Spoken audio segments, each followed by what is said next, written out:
I'm Alan Watt, and this is Cutting Through the Matrix on the 13th of September 2020.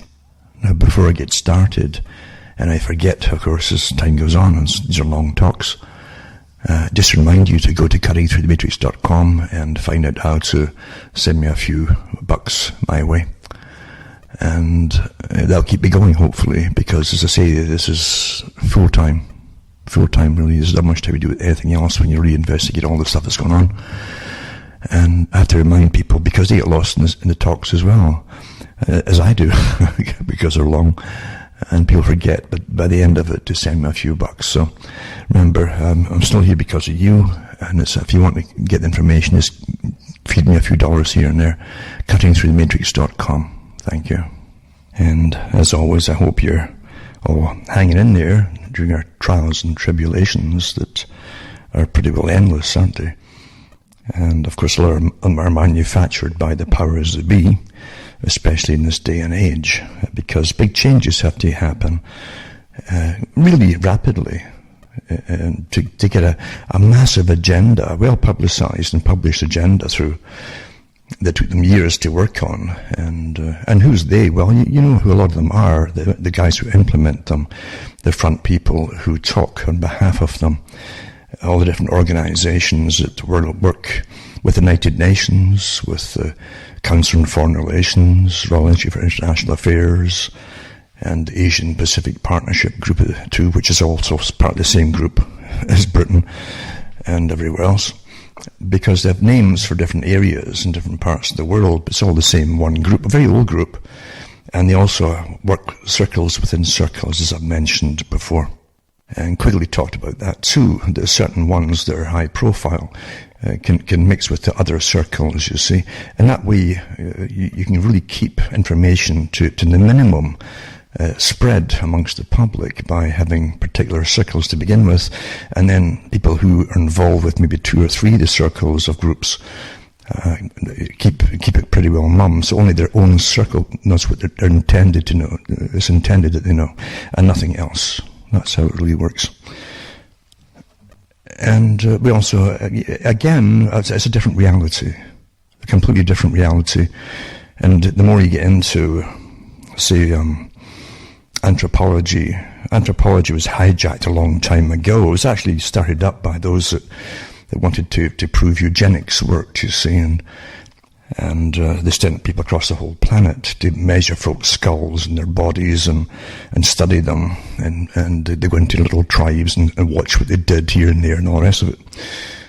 But the whole idea, and even use them too, and I've mentioned it years ago when the US and Britain went into Iraq, they actually softened up the people to an extent by using anthropologists they sent in before, and with the army later, to guide the army on how to terrorize the public, because each culture has particular terrors, you know, and so they knew what to do to torture them, the things that were really, really taboo that would frighten them, and they used them in Iraq. Of course, you saw a lot of that coming out from the prison camps that they had there. So, these were all, they were helped by, again, professional people who are awfully good at earning lots of money and working against the general population and the welfare of the planet. That's a problem with across the board, isn't it? And we're going to an agenda, as I say, that has to be completed. A good part of it has to be completed this century, and preferably in the first half of the century that they're working on right now. So all that what you've been softened up with for about 50, 60, 70 years for environmentalism and all of that, and too many of the populations of the world existing, population reduction, it's all to be really worked out to a really workable program of managing the population as it dwindles and dwindles and dwindles by design up to about the year 2050, and then into the next phase thereon. The elite have us almost farmed. I've always said this, like Charles Fortis said it too. Because we're bred up when they need big amounts of people for wars, major wars. And these weren't just wars of countries saber-rattling against other countries. These wars had other intentions. You never get the real truth to do with any war, ever.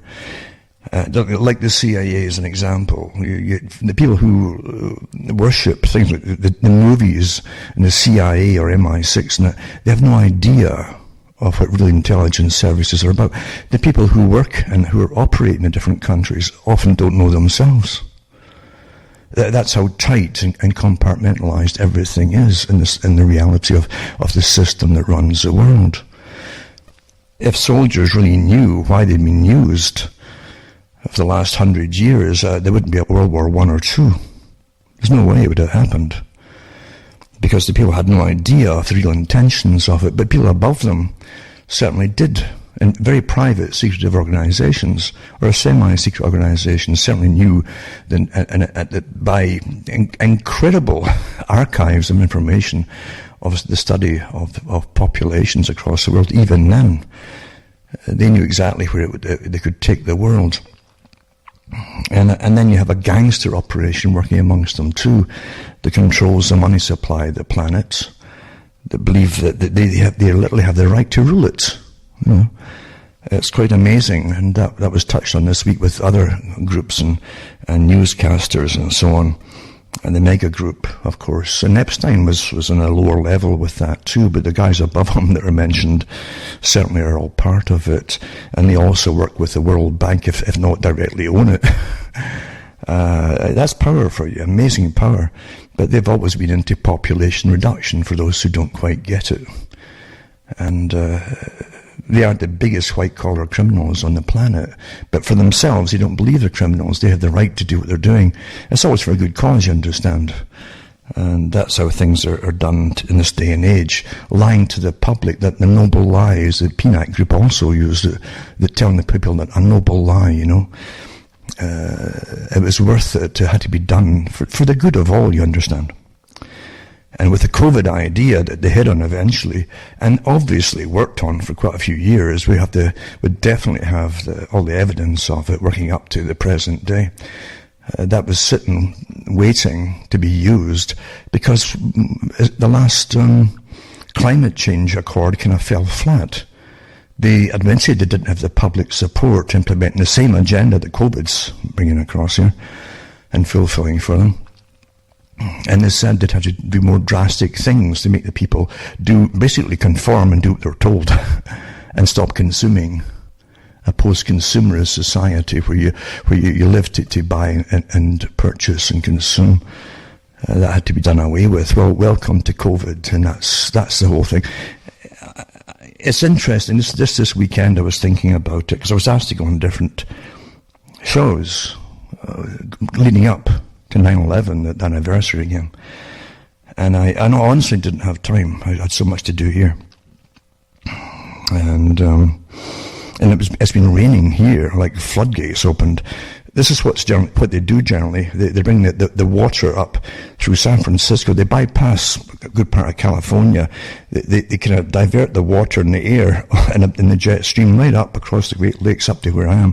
And we get downpours here, but you get nothing down in San Francisco or California area or the West Coast. That's been done before. And it's always had a few of us scratching our heads how it can be done so easily and efficiently. But is anything really impossible in this day and age, especially when the public in their geoengineering reports of what they could do if they ever wanted to do it, and they admit all this stuff if they ever wanted to use it, right? And then they call you a conspiracy theorist if you actually quote their publications where they, again, say that they know it works if they wanted to do it, right? So you're living through amazing times with science at the top, and science is the big magician, of course. That's the closest thing, as Arthur C. Clarke once said. He said that primitive people. Now you're primitive, whether you know it or not. And you understand, they say that you are primitive. You say, well, that's not true. My great-grandparents might have been more primitive than me because they didn't have electricity and blah, blah, blah. No. It's all to do with reality. And Bertrand Russell said it, as I've mentioned many times before, in his Impact of Science and Society and other books on science. And he says, eventually, the elite with particular specialized, authorized breeding programs, which they've been into for an awful long time, will become a separate species from the rest of the population. But their children, you see, will be raised in reality of who runs the world, why they run it this way, what wars are for, what was meant to be accomplished, and how you must always lie to the public, and even train the public to be naive, to believe the system that you have given them is all real. This is all admitted to. And you're living through the greatest examples of it that's ever existed. It's just right out in your face now. And the same, again, back to 9/11 too, I didn't have time to go on these shows, and it's a shame because I went through 9/11, the whole period of it, watching intensely and studying it and so on. And I knew before it was going to happen that something was going to happen. A lot of us did. Because, again, in Canada passed an omnibus crime bill, which the journalists at the time were amazed with. In that time, the journalists could actually see the occasional truth to the public, and they said, well, what is this omnibus crime bill that Alan Rock had pushed through single-handedly? And it was a complete terrorist bill, war on terrorism and domestic imprisonment without trial, etc., under different charges. And that's what they said at the time. This is what it is, under the guise of an omnibus, just an omnibus crime bill. And at that time, most people were saying, well, nothing much is happening. Canada's fairly laid back at the time. What's it going to do with us? Well, 3 years later, they hit the towers, And it all came into place. I mentioned before, but at the same time as that bill came through, they brought out the black uniforms for the cops to look like stormtroopers, dressed them like military stormtroopers. And across the world at the same time. This is all planned. You're living through an agenda. And again, the PNAC group, the Project for New American Century group, that Bushes belonged to, both Bushes, really deeply too, with their business ties and so on. But they came out with a list of countries that wanted to be taken out. And then when the Bush Jr. got into office, then bingo, they got their little wish, the Pearl Harbor event, which they said they would need to get the American public on board and give them support for a war across the world, mainly across the Middle East and Asia. So, and even into the Med eventually, by the way. Quite a list that they published, and they've accomplished quite a lot of it. So you're living through amazing agendas with the richest folk in the world behind it. I really think the most folk today in any capacity at all of authority over the public on a high level are all on the payroll, from the same group, dedicated to serving it. You see it with lots of them in the US military. I'm sure every other military is the same. They grease their palms and they're brought in and elevated up into other areas of prosperity and so on. And they're willing. They go along with it all because this is the culture that we're in today. It doesn't have a unified culture of belonging to a nation anymore. Except for the general population and what's left of it, they're generally confused themselves. Well, what is our country now? That's all intentional, because you've been under attack for a long, long time psychologically, and you don't even know it. The children today are in the streets rioting because they've been trained to hate you by the teachers. And the teachers are all on board with it because they get their palms greased too at the top. And it's the same with university professors. The professors who are out there, by the way, in the streets advocating murder, basically. It's known who they all are. This is not accidental. And you'll see the leaders of them, it's mainly white kids. Some of them aren't just kids, some of them are in their 20s up to 30. You've got some of them are mercenaries. Some have been over storming Syria for quite a few years. The really older ones have been mercenaries when they were attacking Iraq and then up into Libya. The intelligence agencies are organizing. It's the same.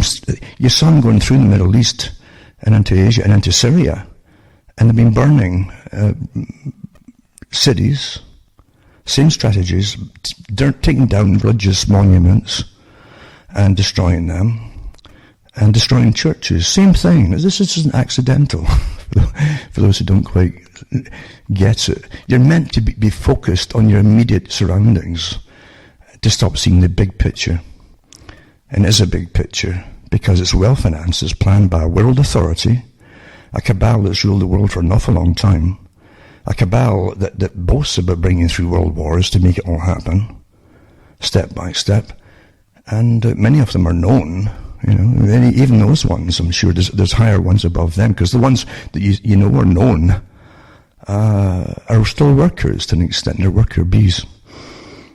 And the ones at the top don't do work. They just suggest here and there, and big panels and committees just jump into action to make it so, as they say. And that's how the world's been run for a long time. But so we live now in such a corrupt system, and that the neuroscientists, the psychologists, everybody's on board with this of manipulating the public's mentality physically in many, many different ways.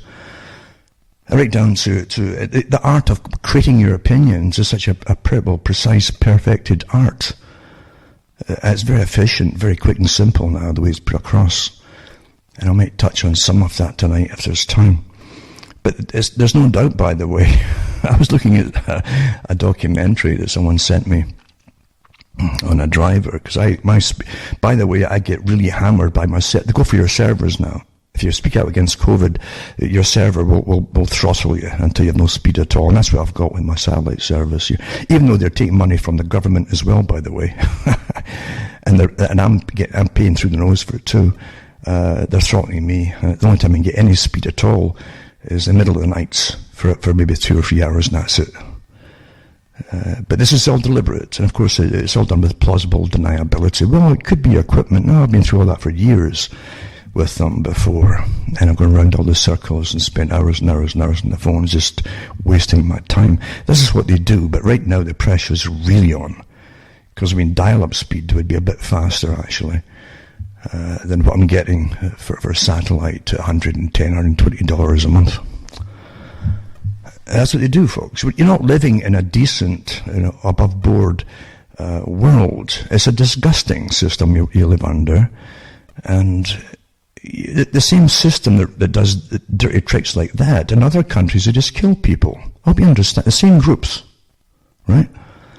That's what really happens. And their own countries at the moment, they've got to play it. They don't want everybody really, they don't want the rioters eventually seeing the real people they should be targeting.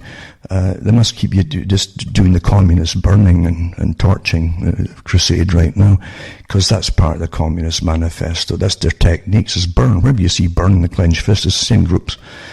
I mean, that's for the followers, but the ones that say that lead them all, they've been across doing the same thing, working with the different rioters in other countries, and going through Syria, burning down villages and killing people and all the rest of it. They have the same leaders. They're well versed in what they're doing, and they travel from country to where they're told to go. They've been doing this since the globalization meetings back in the 90s and onwards. Same groups. So yeah, nothing's happenstance. The followers never really know what they're about. And youngsters literally think they're on some kind of crusade to change the world by burning everything down. What dumbos, eh? Huh? What are they going to live in down the road if there's nothing left? And then the elites who really want all this to happen are directing it and funding the leaders. And by the way, the leaders even have pension plans for them.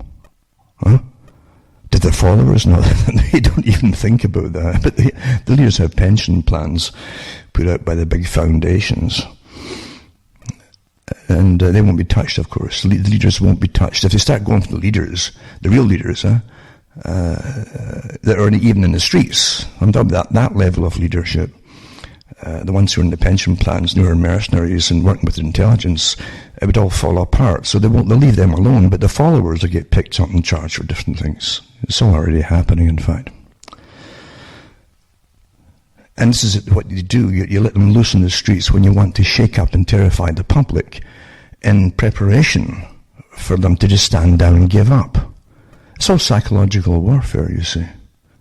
And it's the same technique they've done since the 1800s to the present day, You saw it across mainly Russia and what became the Russian bloc countries. Same techniques used them. Exactly, actually. Getting back to where we are today with the post-consumer society and all them, the World Wildlife Fund, the Sierra Club, all the different groups that Prince Philip was the titular head of, but who attended a lot of their meetings, mind you. and it's quite vocal about it. The whole idea is to cull down the populations of humans in the world. The same as I said with the big group at the top, that mega group who were behind the funding and the real big mafia. I think Whitley Webb touched on that too, to an extent, and some evangelists did it as well, or Christian organizations who followed it. Never knock the Christian organizations, because they've been watching this for years, a lot of them. And the ones that are left, who are not on the payroll now, are up on a lot of the things that have been happening in this world. So don't knock it. Most folk will get lulled to sleep or given good excuses that they fall for, and it puts them off the scent. But you can actually follow the trace of this for many years, what's been going on. And getting back to what I said already, 9/11 was the start of the big push for it. It was a massive symbolic gesture. Massive, you know. It was meant to shock the world. And it is. The way it was, you had mind bombing and psychic overdrive, basically. Psychic driving, they call it, with the MK Ultra idea, where they see the same towers going out every minute, just going down, planes sitting down. And they went on for quite a few days in different stations. That's pure psychic driving. Imprinting in the brains the actual event, to overwhelm any rational thinking of who really could have done this. That was the point of it. And it's quite extraordinary too, because at the time after, maybe the same week, I did at night, I did a talk that night, but in the same week I did another talk when it came out from, I think it was Canada, one of the news companies in Canada, when they had a little bit of honesty back then, a little bit, not much, but they did mention, they could give you a bit of honesty when there's another country involved and it wasn't them, but they did admit that George Bush Sr. was in New York that time, meeting with the heads of the bin Laden family on a business deal, because you see, their business, one of their businesses, perhaps oil fields that they had in Kuwait and so on, but one of their businesses was literally creating indestructible bomb-proof towers. That's a fact, folks. And they had been given the contract to repair those towers in the 90s when they tried the bombing and starting with the basement back then. And I often wondered after, I thought, did those guys get the contracts and go all through the systems there of air conditioning and so on, different ducting, all up right to the very top, and plan anything for the future, perhaps? Yeah. I mean, there's speculation, but there's no doubt about it. The folk who watched those towers going down, floor by floor, boom, boom, boom, boom, it was perfect detonation, you know, and demolition, perfect military detonations, floor by floor, and then they fell into their own footprints. That doesn't happen the way nobody believes it today. Most folk never believed it even then. But again, the psychic driving let its imprint in everybody's brains. And it gave them the justification for the pre-planned wars that I mentioned. The PNAC group had the list of countries in the 90s drawn up. They wanted to invade and they needed a pretext for it. They actually said, we need a Pearl Harbor event. Well, they got it with 9/11. And then they went to town. Bang, bang, bang, bang, bang. And I won't go into all it's like COVID, you see. You can hash all the facts of COVID and the truths and the lies, not just the untruths, but real outright lies about it. And it's meant to confuse people and get you so sick of talking about it, you give up eventually and go along with it. That's what happened with 9/11. It's a psychological techniques they use in psychological warfare. And with 9/11, everybody saw what happened. You had the different dancing folk on, it's well documented, by the way, in other countries as well, who were there to watch the event of the towers getting hit, and they were let go out of the country to their own country afterwards, and all these things were happening, and caught with explosives in the van and things like that, blah, blah, blah, blah, blah. A lot of dirty stuff was going on, and the CIA came in, and the FBI came in, and just basically told the government what to do and say to the public. It's just disgusting what happened. And even today, never mind all the arguments about what caused it and what did it and blah, blah, blah. In Canada, they showed us a list of the people who were supposedly on the planes as terrorists. And then they even had interviews with some of them across there in Saudi Arabia who were still alive and driving taxis and things. But their photographs have been used, supposedly by the CIA, to say that he was the guys on the planes. It was amazing what was going on. Really. And these were verifiable, things like factual things. They don't like facts when it comes to distortions. And so they try to muddy the waters, and then they bring in other people to come out with all kinds of theories to make it even more bizarre. And that ends up discrediting. See, counterintelligence, I've mentioned this before. If you stick with intelligence, facts, you see, hard slogging to get facts together, you will get people who come out who immediately are elevated by mainstream into the limelight as some kind of leader. They don't call them a crackpot, but they'll give them, they'll say they're a bit eccentric perhaps, but they'll get unlimited financing. Books will just drop out of the sky to them basically every month, and the publishers have no problem publishing. That's big money there. And all they've done is taken all the information from other books and talks folk have given, who've done the real hard work, shove it in the books, like with ghostwriters, and then add in ridiculous things. Absolutely. So the general public will hear about these characters with their added ridiculous things to do with these events. And if you mention it down the road again, even if you're one of the founders of information, you get lumped in with the other one that's well known now because I've had so much publicity. That's called counterintelligence. It works awfully well to discredit the real factual, real hard workers that dig it all up. That's a fact. Happens all the time, guaranteed. It's always been that way.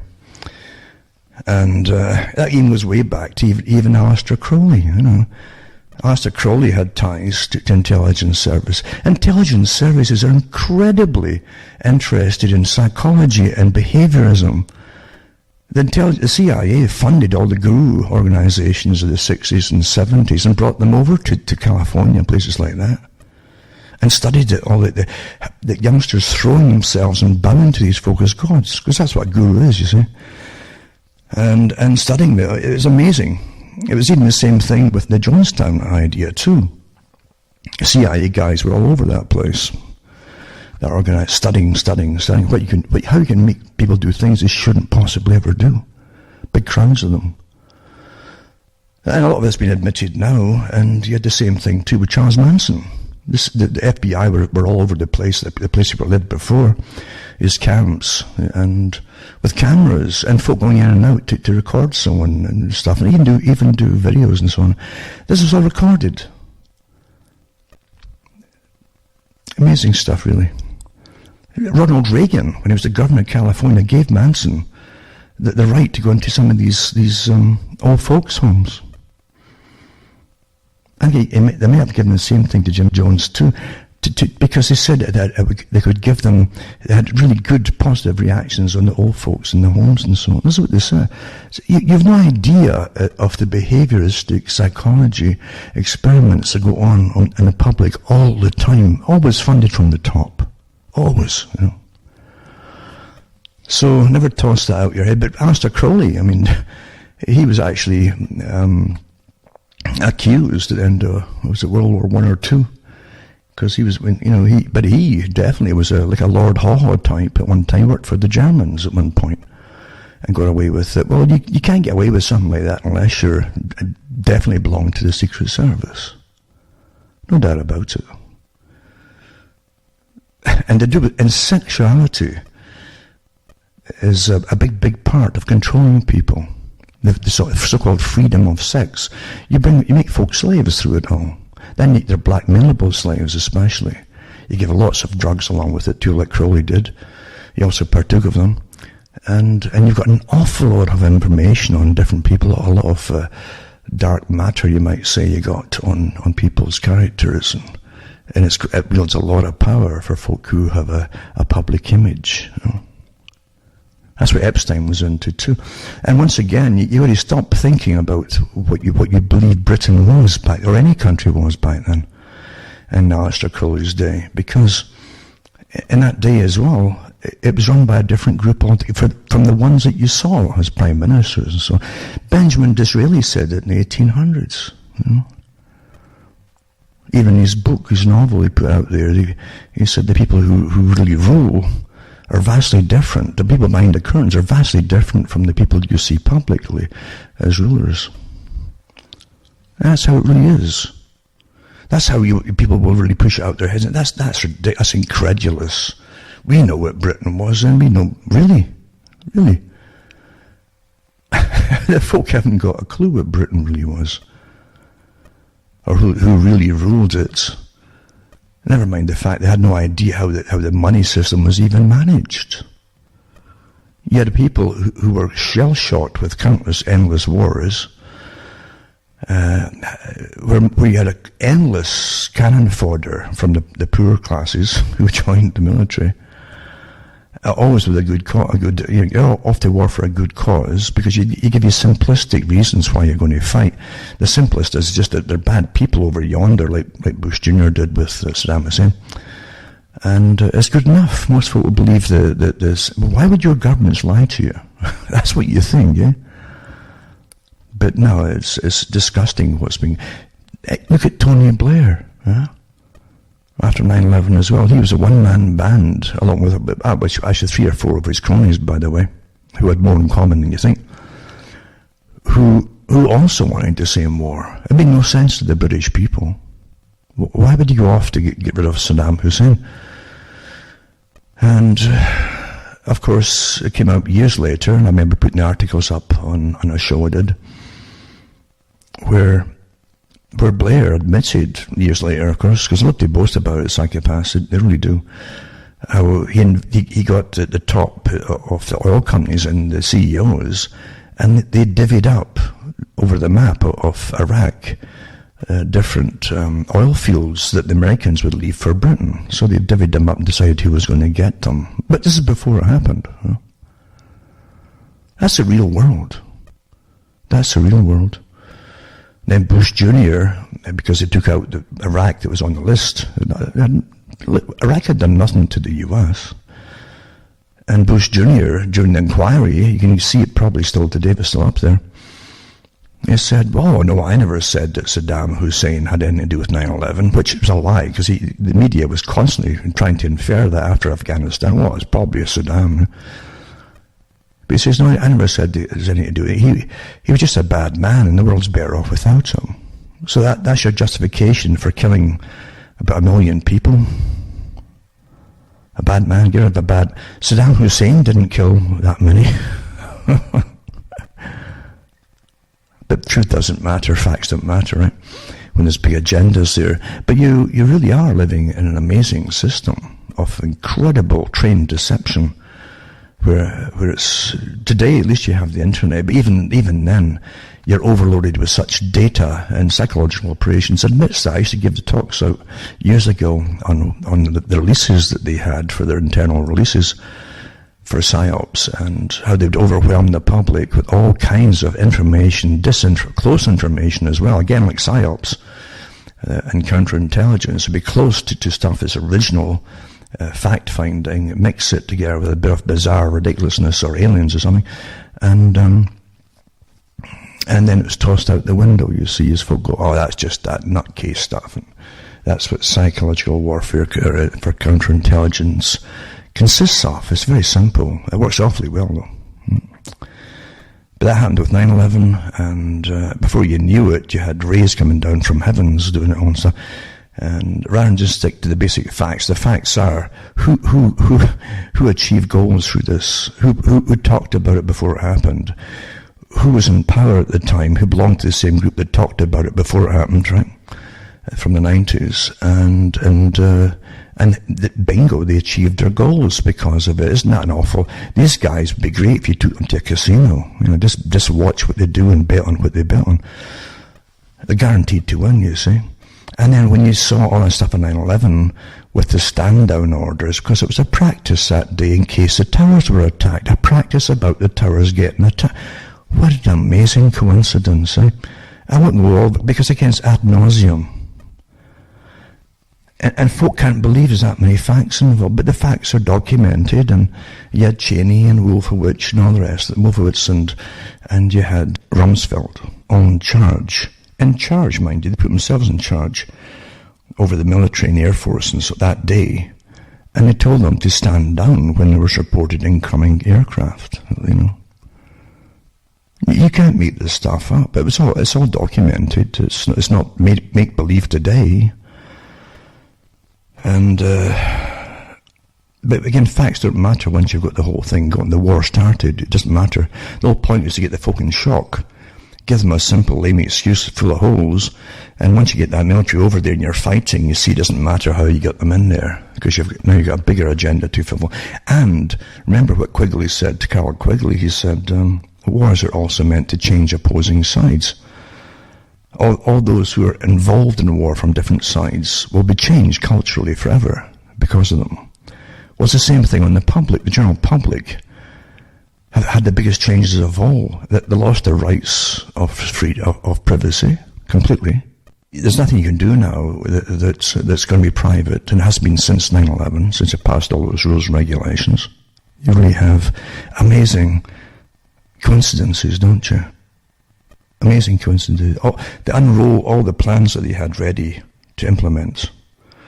And the so-called Patriot Act, where any politician who complained about it in Congress or elsewhere was going to be declared a traitor to the country for going against it. That's not automatically agreeing with it, you know, where that citizen would lose all their rights and privacy.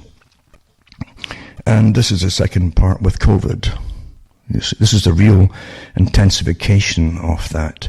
They haven't given you another 9/11. I suppose that I'm sure something like that has been planned, or had been planned too, in case they came up with the COVID instead. Once they brought all the different behaviours on board, and let's use psychology and terror tactics on the public to achieve the same goals. Well, what would do that? Well, disease, threat of being wiped out by unseen enemies, the disease. It's even better in a sense. It really is. Because most folk believe what they can't believe they're getting lied to. And just like 9/11, all the disinfo folk come in afterwards until you got so much information of all kinds. Most folk eventually will collapse with it. That's part of the intention. Some of the PSYOPs manuals talked about it with 9/11. How you'd have to bring out different people with different points of view and different, until the folk would crumble with all the different answers that were out there and give up and switch off and just go along with the authorized statement on how it all happened. You see, that's what happens, and that's what's COVID's going as well. I guarantee you. You wait and see, and have overload of data. That actually said that we can overload the people with data on their social platforms until they just give up as well. Have them all fighting with each other. Oh, no, this particular virus does blah, blah, blah, and so-and-so said it does blah, blah, blah, and you get all arguing with each other, you see. Never knowing that a good part of the time you've got like people like the 77th Brigade of cyber operatives on the internet.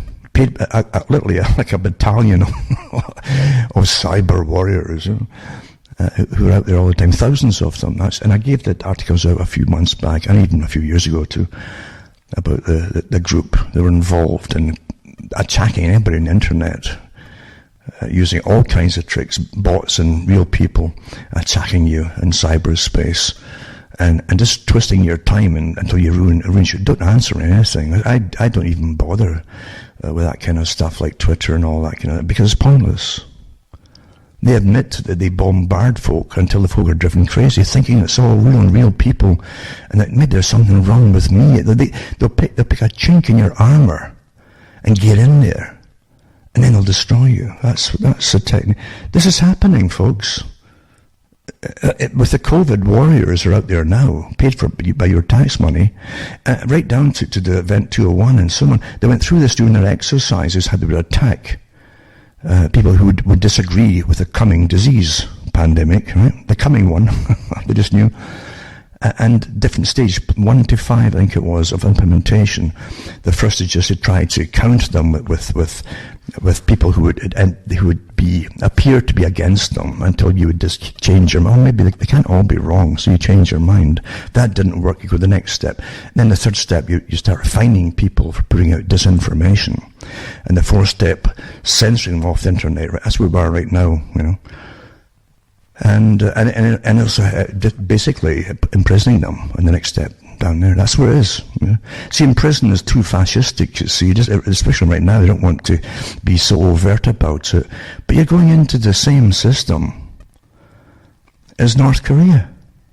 You know, the countries that always show you that you're better than them. Look at, we have freedoms. No, we don't have freedom. We're losing them all. We've been losing them all since 9/11.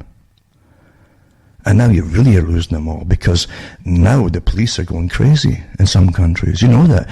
And the police in every country will be the same way when it gets started. Especially when it's the same people, kids who are, the people who are the cops now are like the same ones that are on the streets burning places.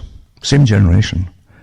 And the ones who are cops are the same ones that don't go in the military. All of them have been in the military. And it's, as I say, from Xbox to the military, that was all intentional too. Xbox was put out by the military. And years ago, the companies that did the programs for all these different video games for the children, for war and so on, were actually part of the military industrial complex from DARPA and so on. And they worked with the Japanese and funded them too. All well documented stuff, not conspiracy stuff. It was documented, admitted to. Programs that were designed to desensitize troops from killing people, because people don't normally kill folk if you're unless you're an old nutcase, you know. But people, sort of decent folk, and most people go into the military are generally the working class people, most of them, and decent people. And they found out, going back to the Civil War studies, it shows you how we're studied through everything, eh? But the Civil War, the American Civil War, they found out that maybe for every person who actually shot enemy troops, actually shot them to kill, there'd be 15 to even 30 and alongside them who wouldn't. They'd fire in the air a bit higher or whatever, because it's not natural to just shoot, especially when you don't know them. You know? I mean, they've done nothing to you, generally. And so from then on, they've had all these different techniques being instilled in troops to make them more deadly and efficient, because their job is to kill people. And so they came out with these Pavlovian techniques of just instinctive shooting to kill. And video games have been the most successful of them all. And they admit that through all the studies, they're very successful. Because the children don't see the characters as real living humans, but close enough so that if they're given a gun in their hands, they will shoot the same way, you see, at the person, instinctively. There's nothing out there that happened by chance, nothing at all. So they become the military, or they become the police. And that's where you're getting such itchy fingers now with the cops, you know. And some places in the US, you can't fault a lot of them, because I think anybody would be nervous going to some of the neighborhoods today with the incredible drugs and problem that again, it's all intentional. Huh? Put it this way, hey. Think about it. And some articles I'll touch tonight to do with your contact tracing programs and apps and all that. They're showing you already that they know who everybody out there is. They already know every opinion you have in your life about anything and everything at all. There's nothing about you they don't know. Who your pals are, what you talk about, what you chat about. And so they don't waste money on you. It's all done with algorithms daily, and certain ones or programs are set for you. We're all on them. And so, you think about it. You have no privacy. They know your very thoughts. They know how you'll behave in certain situations, according to the Pentagon. And no doubt the FBI gets the same stuff sent their way as well. If they could set you up for anything, they'll know exactly, by using a virtual you, based on you and your behavior, how you would react in real life, but to most things. And it's pretty well 100%, well. in most cases. This is freedom. This is freedom, eh? So you really think, with all that data and information, the same people couldn't have stopped the war on drugs, just like stopped the drugs if they wanted to. There's more drugs flooding into the country than ever before. But again, we've had the exposés before as well on the drugs, well documented, of who was behind it. Yet again, you had the same big organizations, what you call your intelligence agencies behind it. Part of the same big cabal, again, that works with other cabals in other countries. But personally, I think there's just one big intelligence service now. And again, you have the mega group as well, who deal with all different money systems across the world. That's the real world you live in. But yeah, they couldn't stop that. But they know if you were going to do something tomorrow that they don't want, they could stop you instantly before you were out the house. You know, they come and arrive to. I understand you're going to see so and so to do something. How on earth would you know that? Well, we predicted it. You know? Minority Report, eh? And they nip it in the bud before, unless they wanted it to happen. Maybe they might even have subconsciously, you know, through other techniques, suggested it to you. You don't even know that. Whatever it is you're going to do. That's how perfect things are today. And going back to near the beginning of my talk, I mentioned that someone had sent me a driver with some experiments. Just they were done and shown on, I think maybe the BBC in England or something. And it was to do with electromagnetic energy being applied to people's heads. You know? You can touch the head, you don't have to touch the head actually with it. Well, we've already heard about the Corbin helmet, and of course, Professor Persinger, I've talked about him over the years on and off, who was right into this kind of stuff on a bigger scale. What do you show you? They're way ahead of it in the military applications of these things. But on the basic show on television, the idea was to show you that how good this equipment could be for altering certain problems, like perhaps neurological problems in the brain, or even forms of epilepsy. That was the idea behind it. This low-level expose that was shown as to be wonderful, you see.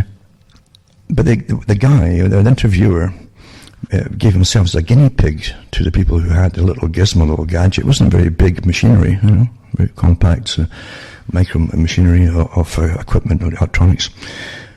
And they put near his head this little thing, and they literally hear it zapping. It doesn't have to. You wouldn't generally hear these things at all if you don't want you to hear anything.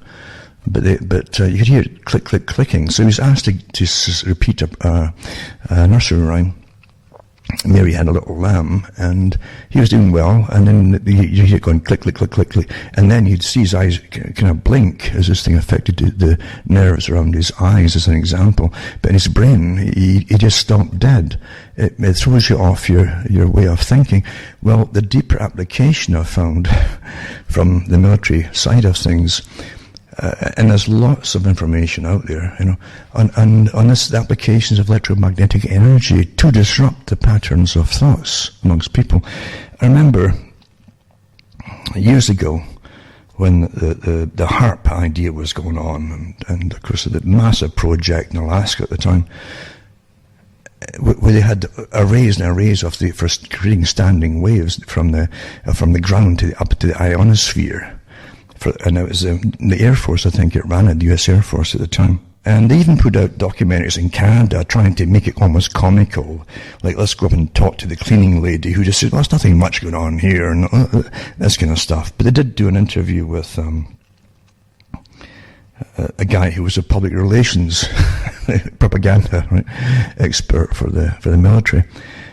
And he was dressed in a suit, so he was kind of an approachable guy, and oh no, he says, there's nothing terrible about what we're doing here, just experimentation.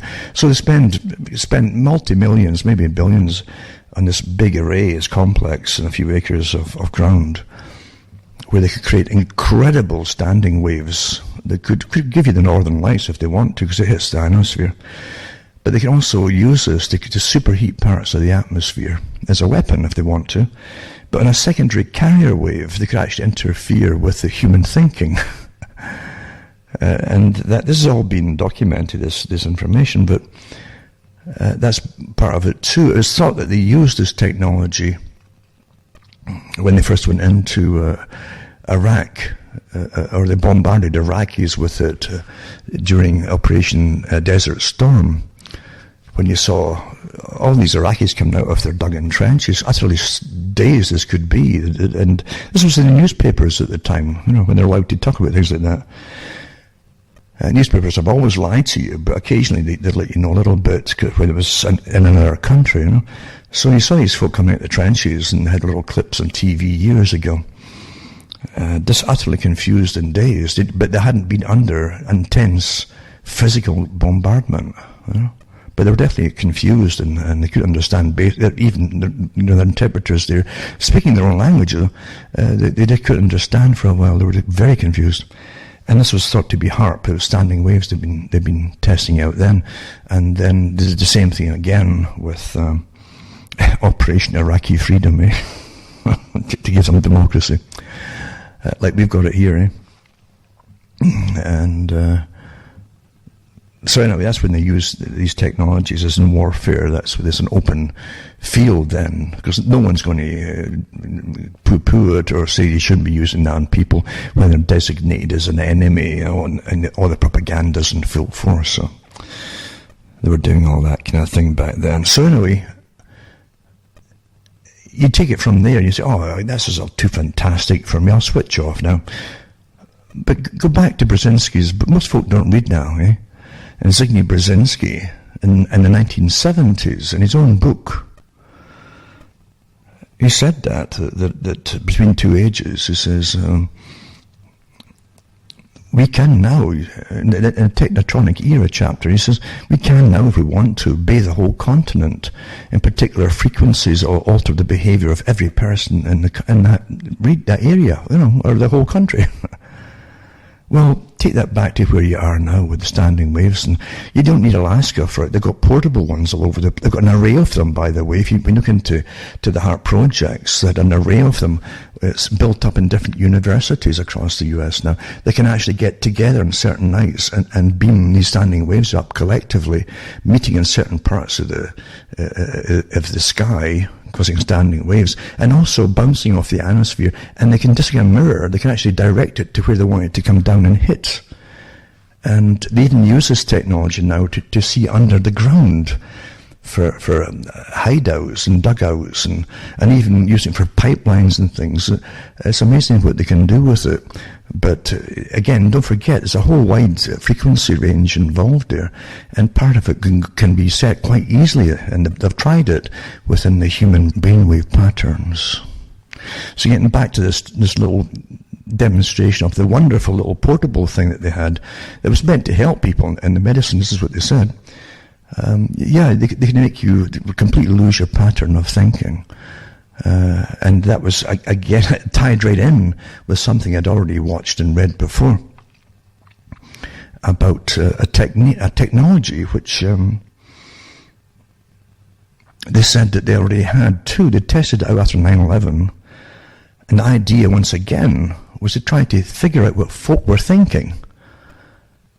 And they said if they could just, don't forget that every thought that you have goes into electricity, and it's transmitted to different parts of the brain very fast, and that's how you can use your muscles, your mouth, and all the rest of it to vocalize what you're thinking, etc.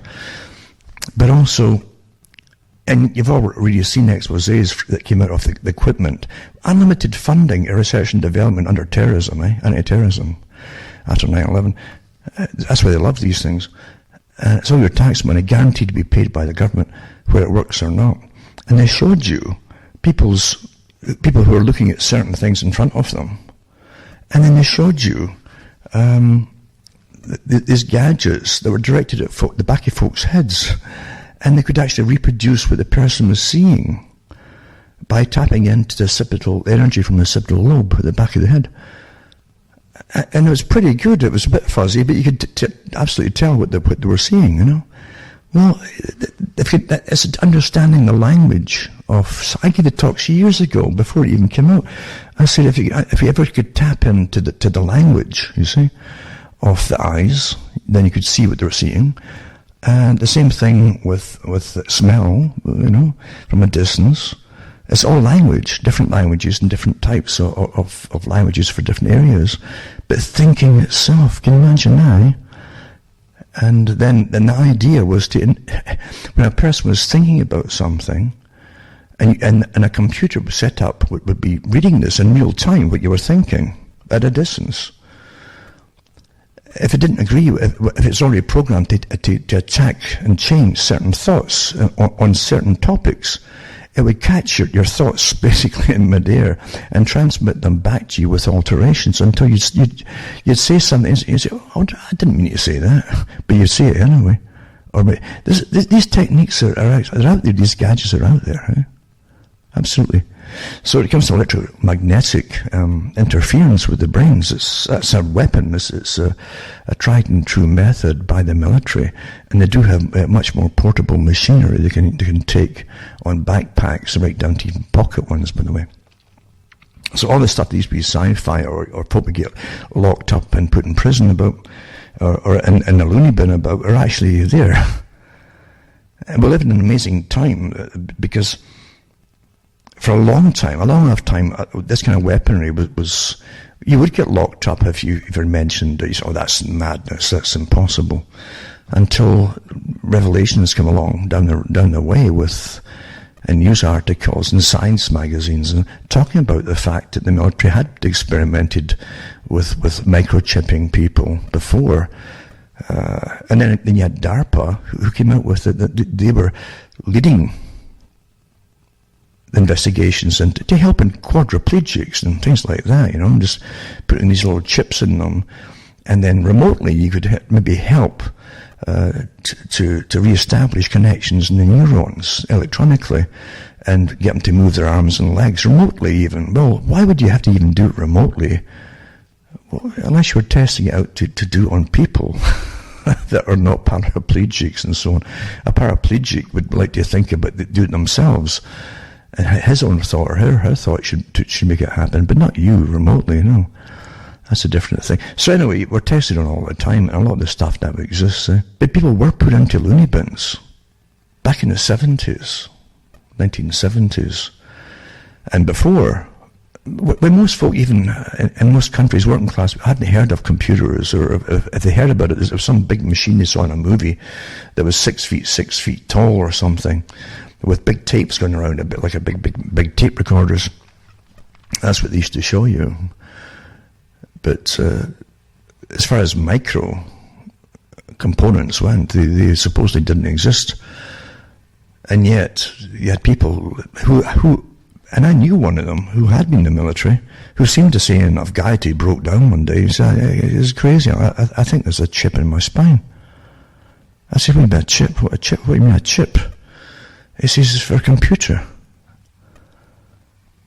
And turned out that since he had an operation for some kind of cysts when he was in the military, he had that fixation. He had something in him that was affecting his behaviour.